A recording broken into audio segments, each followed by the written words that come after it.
Hello, everyone. Welcome to the Bangers, Bops, and Banter podcast. This is episode 12 now.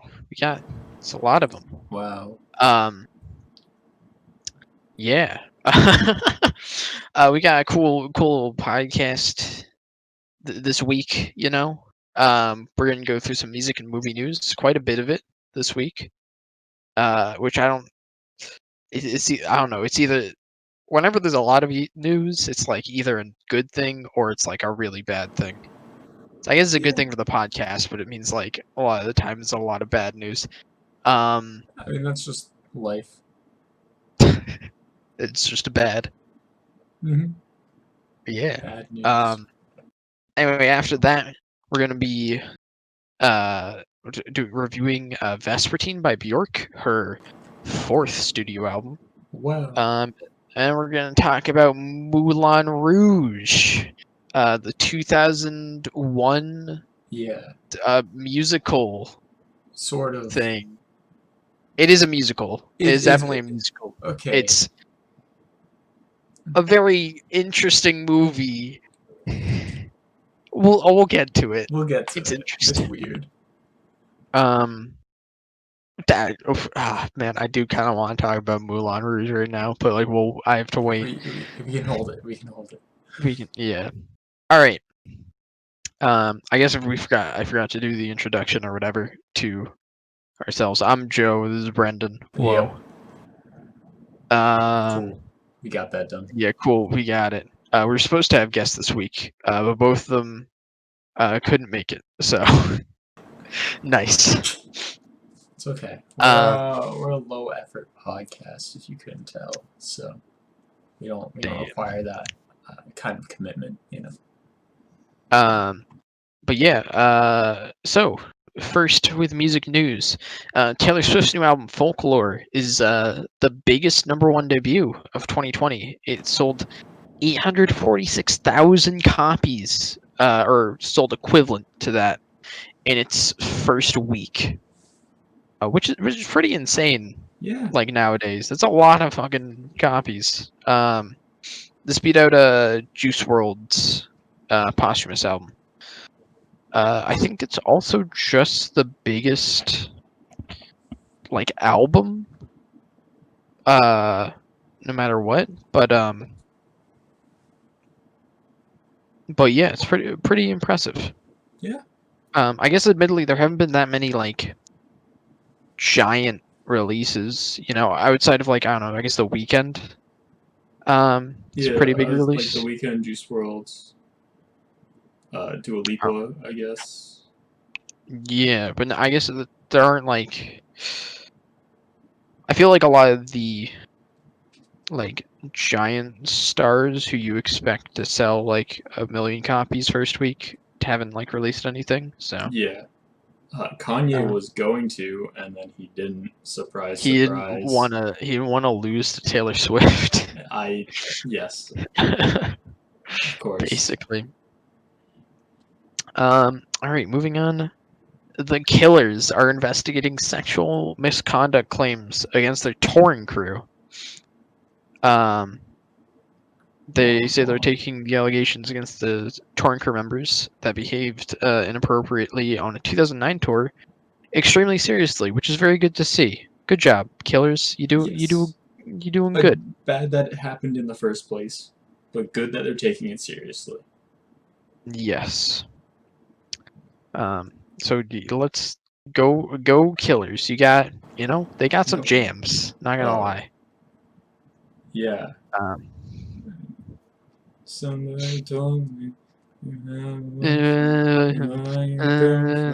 I have very. All right. Okay. Moving on. The Emmy nominations came out. Do people care about this? They're better. Emmys are better than like Grammys and the Oscars, I guess, as far as like actually actually awarding good media. So, I guess that's true. Do people really care? Like people care about the Oscars, despite saying they don't. Yeah. they have a big people care name. about. I don't know. There's definitely some cool nominations in it though. Trent Reznor and Atticus Ross nominated. That's cool. Kamasi Washington and also RZA are also nominated, which is pretty cool. Yeah. But yeah. Next, yellow card. Do you remember that? Did we mention this last time? I can't remember. I don't think Yellow so. card. Okay. But yellow card dropped their lawsuit against Juice World. Wow. Finally, wow. And that lawsuit's been going on for like a year. Yeah. Yeah. Uh,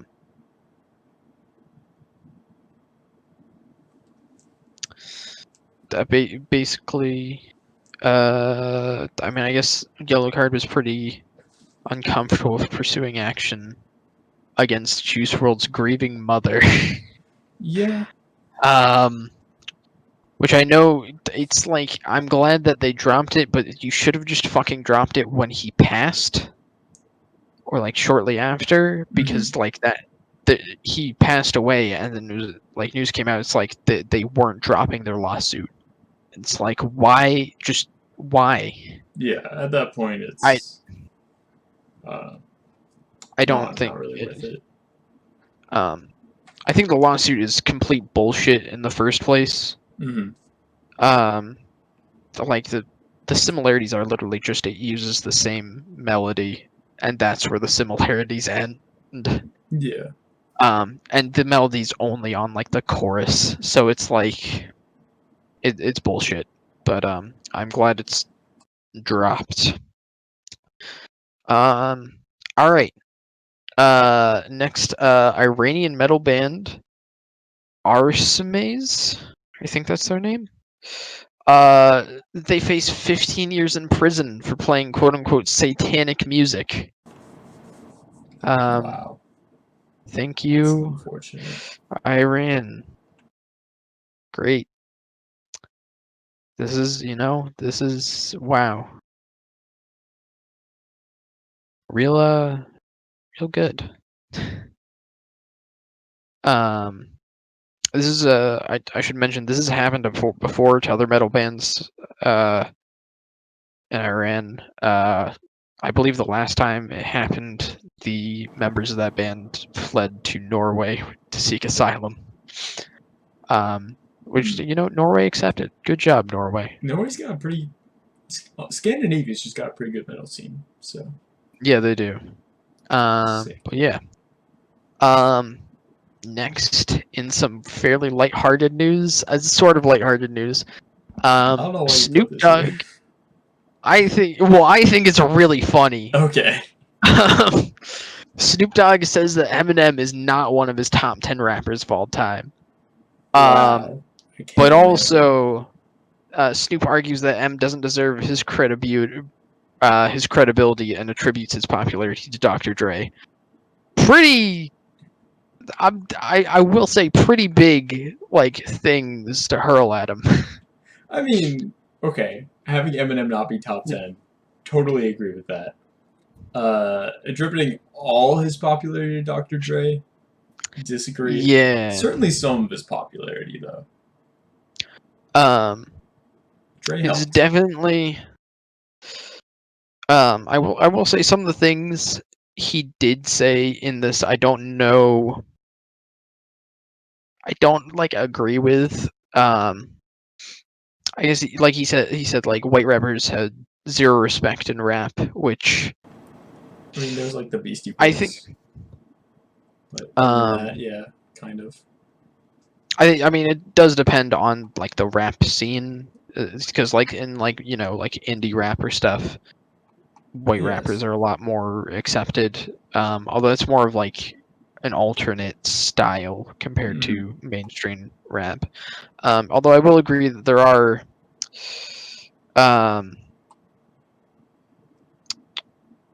there are definitely like mainstream white rappers who don't feel like they really It feels like they're not rapping because they enjoy rapping. It's like for money, you know. Yeah. Um, but yeah. So pretty interesting. Um, then also, Lars Ulrich, says that he stands by Saint Anger's snare drum sound 100%. I just find this really funny. I have to mention this. Okay. I find this really funny. I think uh the full quote is, "I stand by it 100% because at that moment that was the truth." It's I I don't. I mean, I guess that's one way to put it. Just because something was just because you thought it was a good idea in the past does not mean it's a good idea in the present. Yeah. Or it was a good idea, I should say. Saint Anger wasn't a good idea, is what I'm trying to say. Yes. Yeah. All right. Then I guess this it's annoying or kind of stupid. Rina Soyama. That's how you pronounce her name, right? I don't Soyama? know. You don't know? All right, we're I don't going with know. that. She is ineligible for the Mercury Prize and Brit Awards due to their nationality requirement. They have a nationality requirement. That's good. That's not racist. Wow. Because despite living in the UK since she was a toddler, she doesn't have a British passport, so she can't be nominated. Despite being the best reviewed, or putting out the best reviewed British album of the year, and generally one of the most well received albums from a British artist. Yep. I mean, I like it. I think it is like a really good, pop album. So this is really stupid. She is British. I don't know how you can. Yeah. It's dumb. Yeah, it's dumb. All right. And then finally, music news and a bit of depressing news. Downer. Ending on a downer Bit of a note, downer. Joe. Ending on a downer note with the music news. I mean, would you rather me started with this? I don't know. I mean, just like slip it in there as like a side note. Flip it in. Frank Ocean's younger brother, Ryan. I don't know how to pronounce his last name. Bro? Brew? Brow? His younger brother has unfortunately passed away in a car crash, which is very unfortunate. Yes. But yeah. Moving on to movie news. Bradley Cooper is in talks to star in Paul Thomas Anderson's next movie, which I'm excited for. Paul Thomas Anderson's next movie is supposed to be like I guess Bradley Cooper seems like an interesting pick because it's supposed to be a coming-of-age tale set in the 1970s. I think Bradley Cooper's a little old to be coming of age. It follows basically the plot follows a high schooler who is also a professional actor. So it's an interesting choice to choose Bradley Cooper. Although maybe it could be that it takes place over many years or something, Maybe. So he's like the older high schooler, He's a real boy. He's gonna be a yeah. Next in movie news, Andrew Lloyd Webber, who is the creator of some pretty famous musicals, Phantom of the Opera, and Cats, Yep. the musical. Even the creator of Cats the musical thinks that the Cats movie was ridiculous. I don't see how you can. It's he says the problem with the film was that Tom Hooper decided that he didn't want anybody involved in it who was involved in the original show. The whole thing was ridiculous, which I mean the original Cats musical, as someone who doesn't know much about musicals, from what I've heard, the original Cats musical isn't like amazing or anything. So definitely,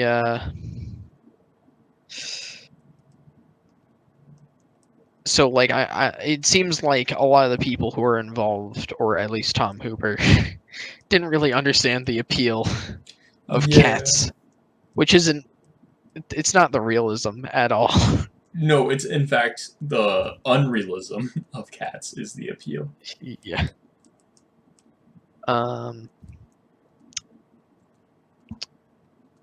Moving on. Goodfellas and Sopranos writers teams. They're teaming up for a new mob series. It's a super mob. The series will tell the story of organized crime in America through the eyes of the mafia's first family. Wow. That actually seems pretty cool. You know, good writers teams. Yes. Will be interesting. Although I don't know. Are people still into like gangsters at this point? I don't Well, know. like Sopranos. When you think about it, Sopranos I mean, I wasn't guess that long ago. I guess that is true. Sopranos was very popular. So Yeah. um, next, Courtney Cox is returning for the Scream reboot. Do you remember Whoa. Scream? It's a movie that it completely changed up horror movies, and now they're remaking it. Because Yay! horror movies needed to be changed up again, and by remaking a Scream, you're gonna do it. That's how That's how we. That's how you change up horror movies. Yeah, you You just make remake Scream. the thing that was like from like 30 years ago, Yeah, except knowing studios, it'll be exactly the same as it was before. probably. Except they'll have cell phones now. Yes. Um, and then finally in music news, not music news, movie news, um, very interesting development. So Universal or AMC basically said they're banning Universal movies from their theaters like a month or two ago. Because Universal had claimed that they wanted to move to a model where basically they would release a movie on digital and in theaters at the same time. And now AMC and Universal have come to an agreement where basically the theatrical window has been shortened to 17 days, Which is not a which lot. it's not a lot. It includes 3 weekends. That is true. Which is definitely an interesting move. I think it's. I mean, we definitely can't, see how this is going to affect the movie theaters now, unless um, Dude, Tenet, it's almost here. it's almost here. Unless It gets pushed back uh, again. Whoa. what am I trying to say? We're not going to be able to see the effects of this now, um, on movies performances, and it'll definitely be interesting to see if they do this with every movie. I don't see why Because they wouldn't. I feel like it would just benefit them in the long run. yeah, it's definitely possible. So yeah, once quarantine the virus. It's gone. Um, I'm really interested to see how this will affect theaters. Mm-hmm. Um, I was gonna say unless AMC goes bankrupt Yeah, before they reopen. quite Um, possible. yeah, but yeah, that's the news So, for this yeah. week. Wow. So I guess that leads us into the album that I picked last week, which is Vespertine by Björk. Indeed it Um, is. Vespertine is Björk's fourth studio album. It was released in 2001. Mm-hmm. Um, it's I love this album. Like I love this album to no end. I guess I kind of recommended this because I wanted to just kind of do like something that I knew was good this week. Yeah. We've been reviewing stuff that I have that was What are you talking about? I Big wasn't Willie that big Style was on. great. Big Willie Style was enjoyable for sure. But I kind of just wanted to do something that I was familiar with and that I didn't have to, Yeah. I guess, spend too much time with personally. If we didn't have guests, we would have done Ironworks. But with them, we had guests. But now we don't Oh have fuck! guests. We could have done We could have done Ironworks. I really Ironworks. wanted to do Ironworks. God damn it. Um, Uh, so that's unfortunate. I'll It's do Ire. Oh wait, no. All right, I'll do. We'll get Ironworks in here we'll then. get Ironworks. Don't worry. Maybe we'll just start up a separate series where we review albums that we want to. Maybe. Maybe. Maybe we'll just keep on getting review series. And Just more and more exactly until we have until like 12 different ones that are all are like different niches. yes, exactly. Beautiful. But yeah, this is Bjork's fourth studio album, and I love it to no end. I guess I haven't listened to all of Bjork's stuff, but this is my personal favorite Bjork album. I love how just like delicate and gorgeous everything sounds, and how this album is. It's very um sexual and like euphoric, but in a very beautiful way. I love Bjork's like very poetic and interesting lyrics, and how all of it just combines to make this amazing album. I really enjoy it. Brendan, what do you think? I don't think we're gonna have a ton of discussion this week because I also really enjoyed this album. Um, like all these It's songs just are just gonna like really good. yeah. We're not gonna have. I guess we won't have many. Because I don't have like anything to say like, oh, you're wrong. This album is not gorgeous and it's not doesn't have Yeah, fantastic like choruses. She's got some really catchy choruses here. It's not up to you, yes. Hidden Place, Pagan Poetry. Yeah. Love those songs. Even you have Unison at the end, which just has Yes. like. I love how York like layers instruments and also her vocals to create this just like gore. It's like almost like heavenly sounding like like soundscape almost, Yeah, the and it's production just is so amazing. You have a lot of like a harp or like plucked instruments on it, which I think work really well with the again very delicate sound, very vulnerable sound. I guess that a lot of this album has. A lot of the um,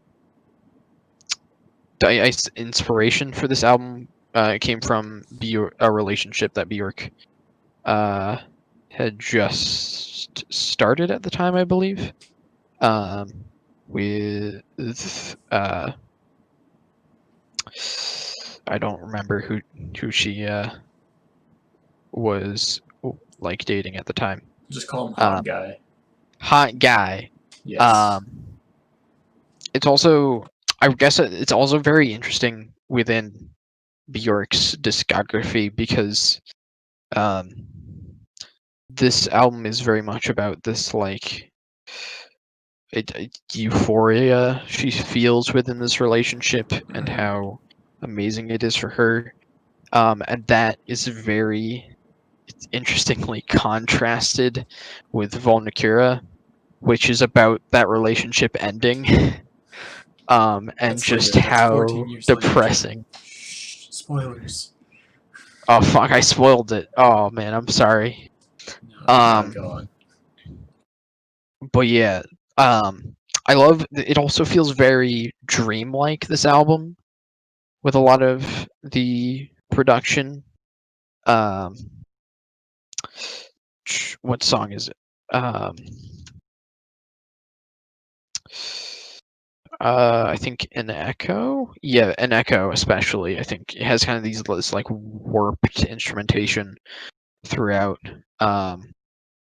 It's just so interesting. And I love how all of the instrumentation helps the lyrics really. It like drives home the points. I guess not points, but like the feeling that she's describing through the lyrics. Um, Throughout like all these songs. From like songs about like sex and masturbation to just like how to like a song like It's Not Up to You, which is just about like making the most out of a day, because even though you can't like control everything. And it's just so wonderful.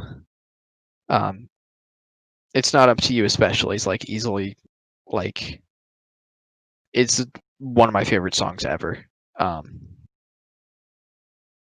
And you also have like Frosty, which is this very gorgeous interlude essentially, but it just has these like it's very short and it's basically just I think it's not I don't think it's a xylophone specifically, or I don't actually know what instrument it is, but it's like a I think it's a xylophone, I guess. Um and just it has this really simple um kind of stripped back sound to it, but it's so incredible. Yeah. Yeah. Yeah. Definitely. There's something to be said for just how sonically consistent and how beautiful those sonics are throughout the album. Um, it's very much it's very, like you said, dreamy, very gorgeous sounding. Uh, it's it's a critically acclaimed album for like good reason, I guess. There's not a It's whole lot to be upset with, I guess.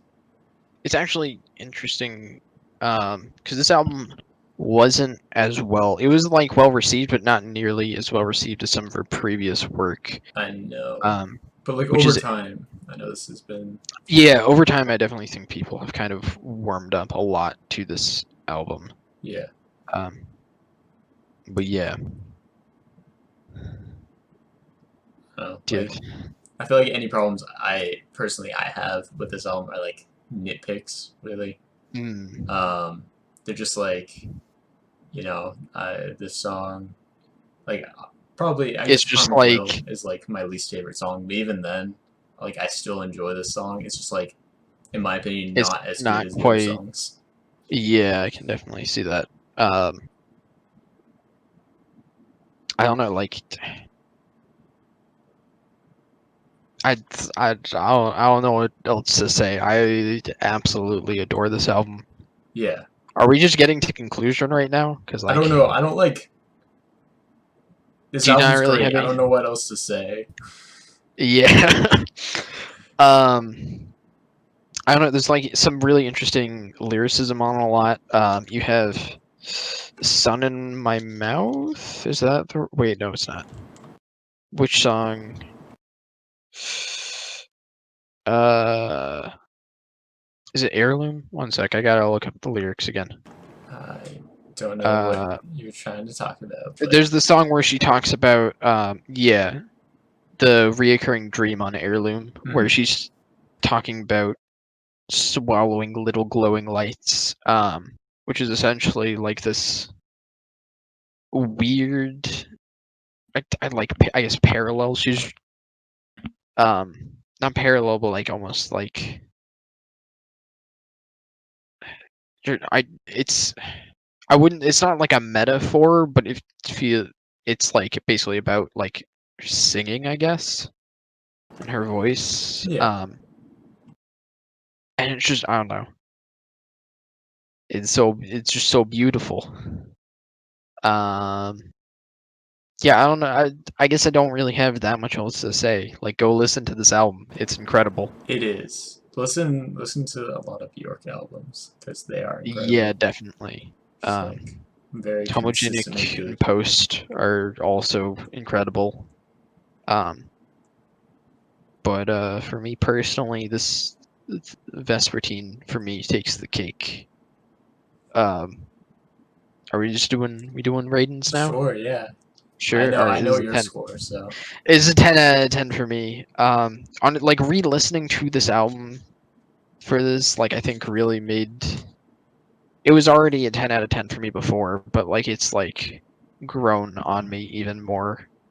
Um, I don't know. It's like to the point where this is like top 3 albums for me in that top 3 area. wow. I absolutely adore it. But yeah, Brennan, you Yeah. can. I mean, I'm also highly positive on this album. For me, it is not my favorite Bjork project. I'm a Damn, homogenic kind of guy, damn, but we got some, we got an argument brewing. All right, why are we always like time this? to time Like, to shit all over Homogenic for only being like a 9 out of 10. I mean, I still No, love Vespertine. Okay, this album's great. I'm at like a 9.5. Like, yeah, there's the between Homogenic and Vespertine, Bjork like made some of the two best albums like ever. So good job, yeah, Bjork. she did it. Good, Um, you did it. whoa. Congratulations. But yeah, go listen to this album. It's incredible. This probably would have been more interesting if we had our guests, but Because yeah, I don't think that either of them had ever heard this album before or really yeah, listened to Bjork. definitely. So, um, but it's just us, and we like music, and this is good music. This is some good music. This is some pretty good music, I'd say. Yeah. So it's a little it's up there. Yeah. All right. Do we want to now? I guess now we get to talk about the movie that Brendan recommended. Do you want to This also introduce? would have been more interesting, I think. I think this would have been way more interesting with our guests here, because I think they would have had. So I feel like everybody. This movie's weird. This movie is Moulin Rouge, came out in 2001.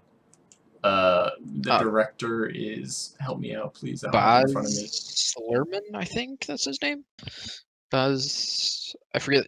I believe. What else has he Yeah, directed? Baz Luhrmann, and it I stars Ewan McGregor, Nicole and Kidman, and John Leguizamo. So John. Wait, who? Wait, who's John Leguizamo play? he's Harry. Is he? Who's?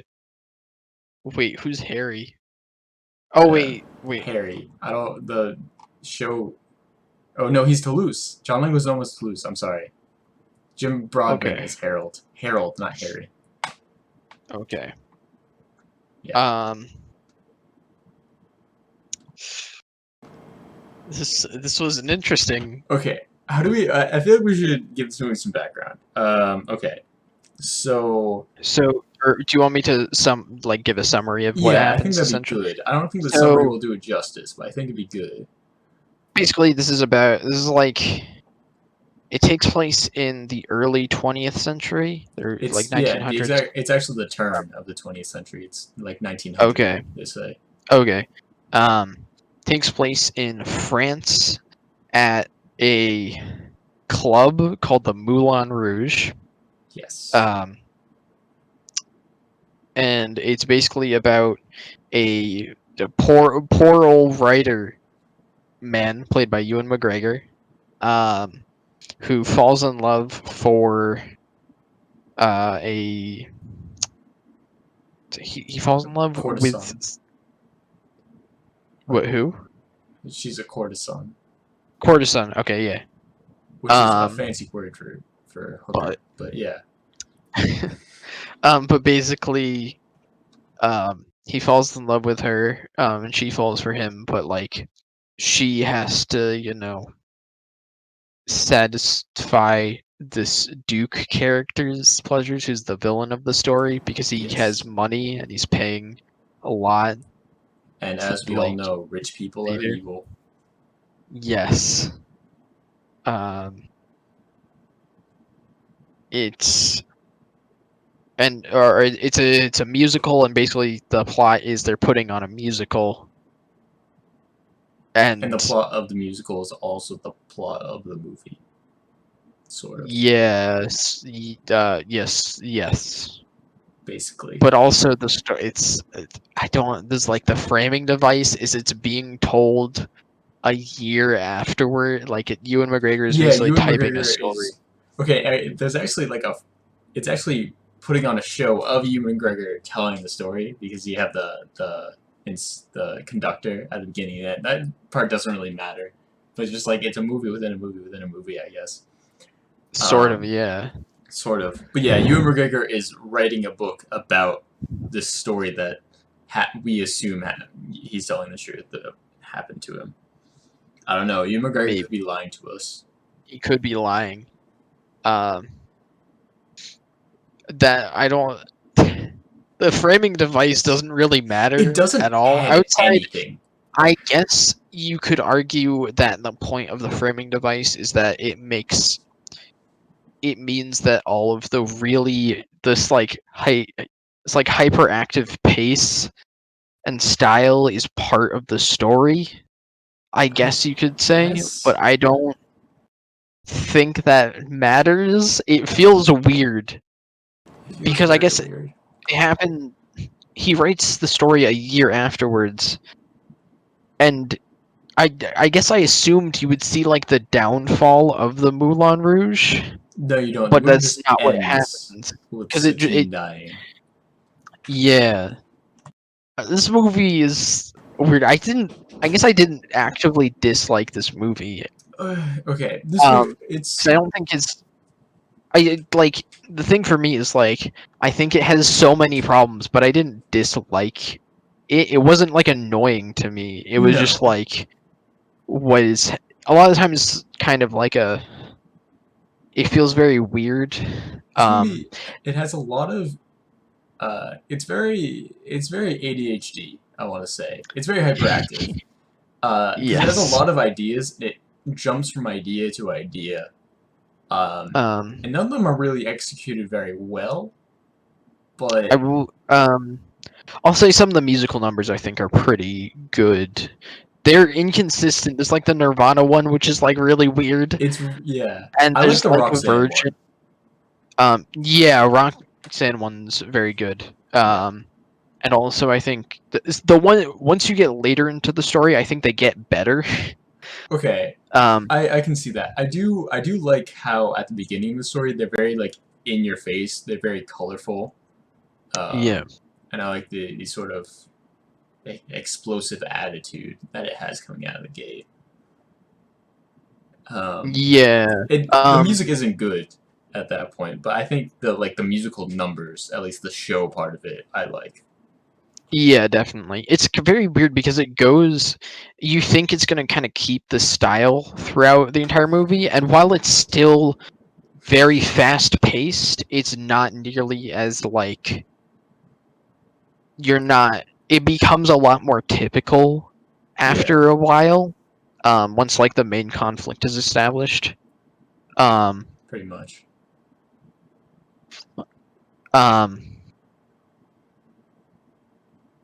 This movie's also really horny. It's really Like horny. really horny. It's Like PG-13. really.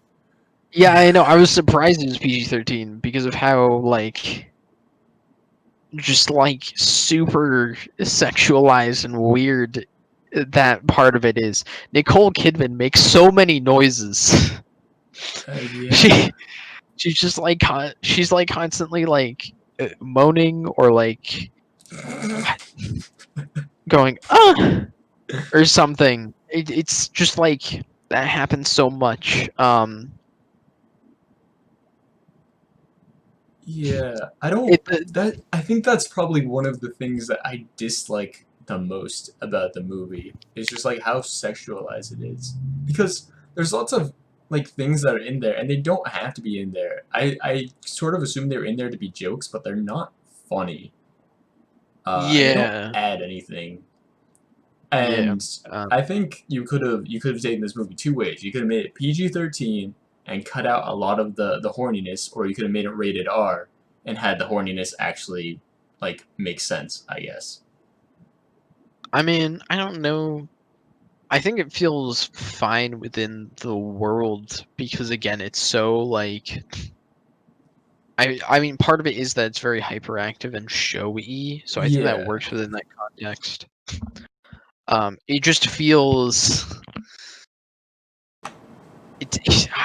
I don't know. It's I think I guess part of the reason why I don't enjoy that it's so horny is that this movie has so many different tones because it's a musical and it's very melodramatic. Hmm. So they're just like, hey, here's the here's excitement. Like they're trying to make you feel like sad and happy and excited and laugh, but also angry, like all at the same time, or like like suspenseful and stuff. Yeah. Which is like a problem I have with a lot of musicals is that because they're very showy and they try to they try to go through like a bunch of different emotions, it ultimately kind of makes you feel nothing. Yeah. um, Honestly, most of the time, I feel like when it's trying to make you feel an emotion, I feel confused. yeah. It, I, it's definitely, I don't know. I think also the energy of it sometimes gets in the way because you have these slower moments Hmm. um that are like some like they still have this like fast-paced cutting in these slower moments and it feels awkward Yes. um and weird in them. I think all the story's also pretty predictable in Very how it ends. predictable. Like you know how it's going to end. Um and like And I don't also know. like this story has been done better multiple times. If I wanted this, I'd probably watch Aladdin first off. The new one Watching a with Will lot. Smith, Ooh. obviously. Oh my god. Hey man, it's me, funny man Will Smith here. Oh, why wasn't Will Smith in Moulin Rouge? Like, come on. Damn, You know movie that one ruined. black guy that's there that doesn't have any lines? I think he has one line. Does he have one line? Oh, good Yeah. for them. They gave the black person a line.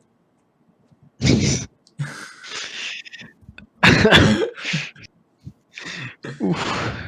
Um, Um, there's also like some plot convenience stuff in here because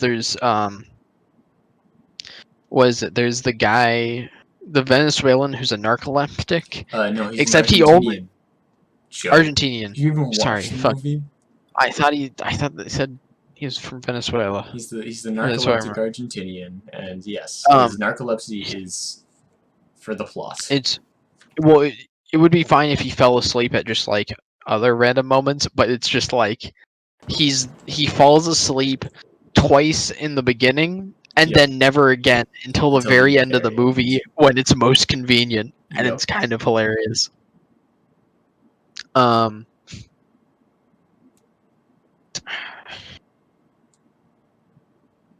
I don't know, man. This movie, I guess I did again. I didn't hate this movie or anything. No, I will. 'Cause I Yeah. think again the musical numbers are like they're inconsistent. The Smells Like Teen Spirit one is pretty annoying. But like Hmm. again, the Roxanne ones I think is really good. And I think the vocal performances are generally pretty good. Um, Yeah. Why wasn't Ewan McGregor singing like that in Train Spotting? Come on.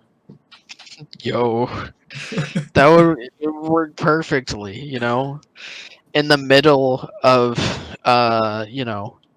someone ODing, just break into a musical number, you know. Yeah. Um, like I can't say I didn't enjoy it. I guess like There's it was.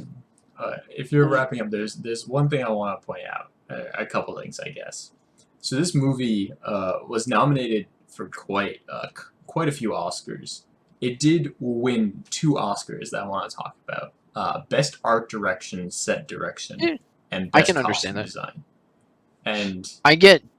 I actually agree with set direction. I think there's a lot of really creative parts of it, like the yes, part where they're in the elephant, and then the musical number happens, and the two main characters they like go out into Paris and dance, yeah, but it's like a tiny part. It's like scaled down Paris basically. I think that's mhm. really creative, and there's definitely a lot of very cool like set pieces throughout the movie. Yeah. I was gonna say I agree with both these. I like the costume design as well.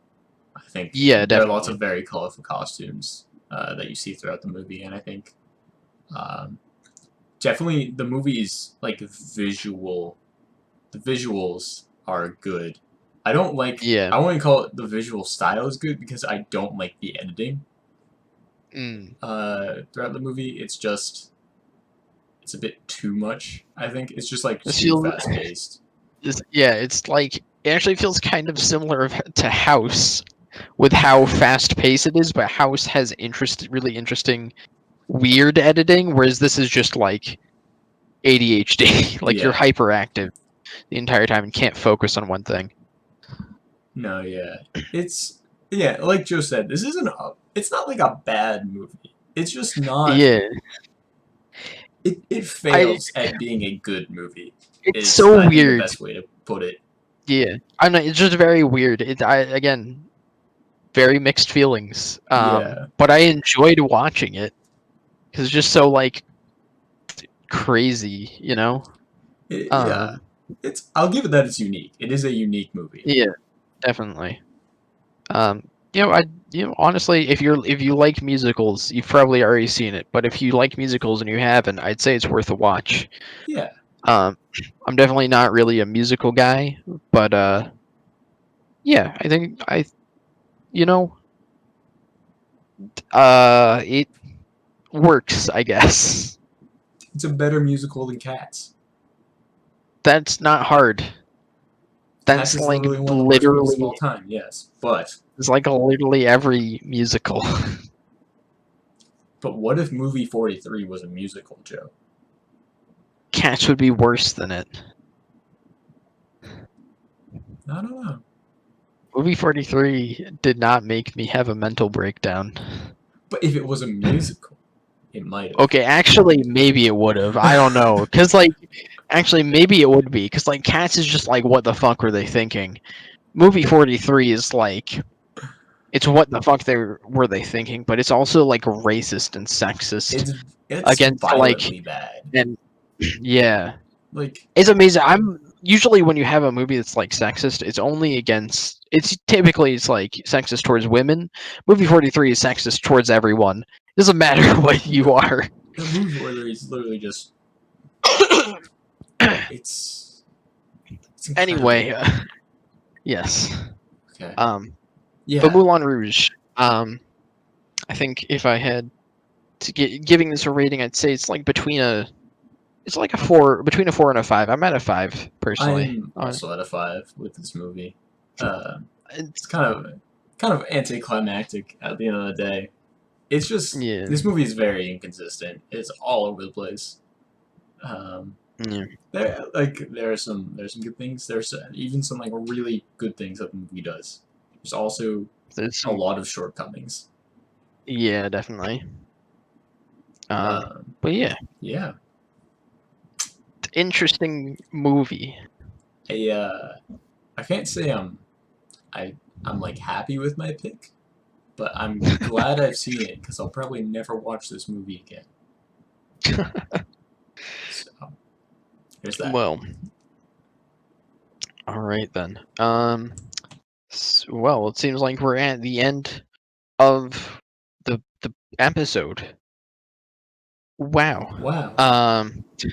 cool. So next week we have two guests, correct? Yeah, I know we have at least All right. one. I think we'll get two though. We Maybe probably have two three. guests. Ooh, probably two. Three? Whoa, that's too, that's a That's whoa. too That's a many. bit maybe too many. We'll squish two of Um. them together into one person. There we go. Perfect. Perfect. And so our movie for next week is going to be Loving Vincent. Yes. It's a 2007. I'm not actually sure if it's animated or not. It's Um, like in pastel, sort of. It's weird. yeah, it's It's very. got a unique It style. looks very interesting. I'm pretty excited to watch it. Um, it's directed by Dorota Koibiela and Hugh Welchman. Um, and our album for next week is going to be Gawk by Wunderbar. Yes, An album I think we've both listened to before, we have. but I can't remember my opinion on it. So I remember I my don't opinion think on it. So that's you're just not a good music critic if you can't remember I'm every album you've sorry. ever reviewed. I'm sorry. I think it was like generally it was. I thought it was okay. Well, we But will see next week. we'll definitely see what we think of it next week. You know, Yeah, maybe now I'll be more into it. But who knows? indeed. Yeah. So wow. Wow. So tune in next week to listen to us again.